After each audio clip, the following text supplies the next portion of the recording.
আমি আপনাদের সামনে একটি হাদিস বলবো ইনশাআল্লাহ। আল মুসলিমু মান সালিমাল মুসলিমুনা মিন লিসানি ওয়া ইয়াদিহি। হাদিসের অর্থ, খাঁটি মুসলমান ওই ব্যক্তি যাহার হাত ও মুখ হইতে অপর মুসলমান নিরাপদ থাকে।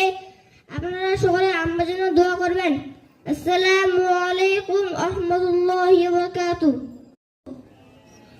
আমি আপনাদের সামনে একটি হাদিস বলবো ইনশাআল্লাহ।